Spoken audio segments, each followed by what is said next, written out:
Paz e graça a todos. Deus abençoe em nome de Jesus. Nós continuamos, no capítulo, pegar os últimos, também um resumo de cada capítulo aqui do livro de Mateus. No capítulo 6 e 7, ensinos celestiais. No capítulo 8, do 1 ao 4, a cura de um leproso. Do capítulo 8, do 5 ao 3, o servo do centurião. Do capítulo 8, 14 e 15, a sogra de Pedro curada. Do 8, capítulo 8, 16 e 17, muitos são curados. Capítulo 8, 18 ao 22, as raposas têm covis. Mateus capítulo 8, 23 ao 27, Jesus acalma a tempestade. Capítulo 8, do 28 ao 34, os gadarenos endemoniados. Capítulo 9, Jesus cura um paralítico. Capítulo 9, do 9 ao 13, o chamado de Mateus. Capítulo 9, do 14 ao 17, uma pergunta acerca do jejum.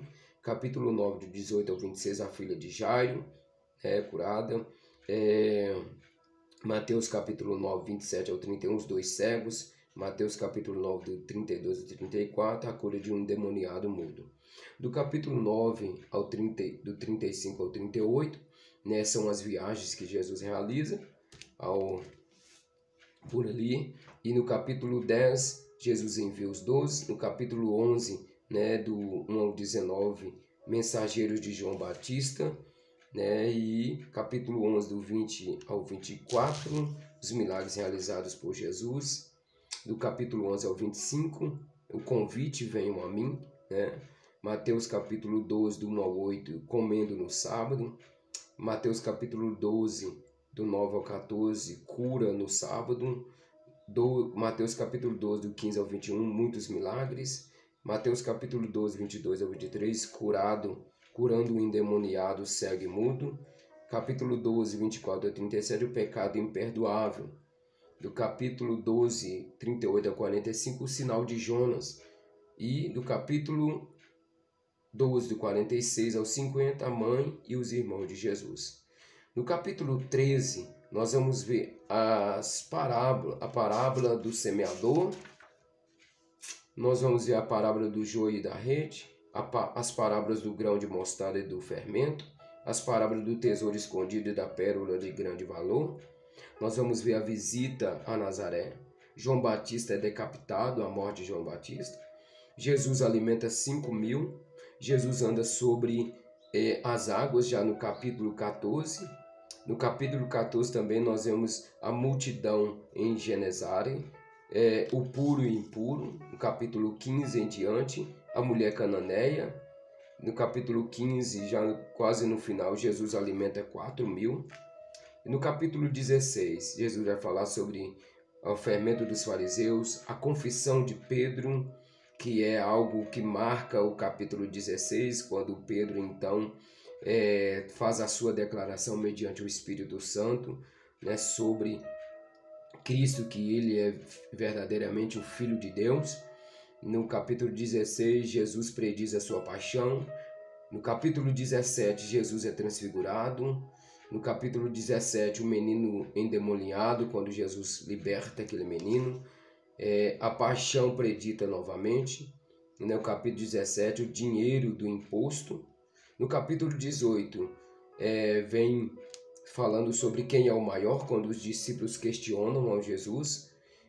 Ocasiões de tropeço, sobre o perdão. No capítulo 19, vai citar sobre a partida da Galileia, a pergunta sobre o divórcio, as crianças que se achegam a Cristo, o jovem rico. E no capítulo 20 nós vamos ver a parábola dos trabalhadores na vinha, a paixão predita outra vez, o pedido de Tiago e João, o cego de Jericó. No capítulo 21 nós já vamos chegando para o final da história, trazendo os últimos dias de Cristo, a entrada triunfal. Jesus purifica o pátio do templo, Jesus e a figueira. Com que autoridade?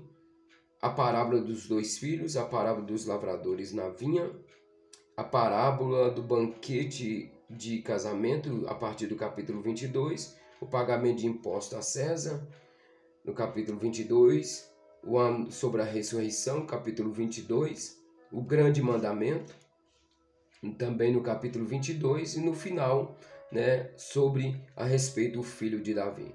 No capítulo 23 são os contra os mestres da lei e os fariseus, que é o capítulo 23 inteiro. O capítulo 24 vai trazer também um tema sobre os servos fiéis e sensatos. O capítulo 25, a parábola das 10 virgens. A parábola dos talentos. A cena final, a cena do juízo final. E no capítulo 26, a conspiração para matar Jesus. Jesus é ungido em Betânia. Judas concorda em trair Jesus. No capítulo 26 ainda relata a ceia do Senhor e também a agonia no Getsêmani. No capítulo 26 também Jesus é traído e preso. Jesus diante do sumo sacerdote. Pedro nega Jesus. No capítulo 27, o veredito oficial, né? O suicídio de Judas, o julgamento diante de Pilatos. E no capítulo 27, Jesus é açoitado, zombado. Simão Cirineu carrega a cruz. Jesus é crucificado. No capítulo 27, tem o seu sepultamento, o sepulcro é lacrado. E no capítulo 28 começa a grande história da ressurreição de Jesus. Primeiro com a visita das mulheres no sepulcro, depois Jesus aparece às mulheres, os guardas são subordinados, Jesus aparece aos 12 e, por último, nós vamos ver então Jesus comissionando os discípulos e dizendo em Mateus capítulo 28, 20, que diz bem assim: eis que estou convosco todos os dias até a consumação dos séculos. Essa é uma visão panorâmica do livro de Mateus que a gente tem estudado. E assim a gente vai fazer depois uma visão panorâmica do livro de Marcos em seguida. Deus abençoe, acompanhe aí em nome de Jesus.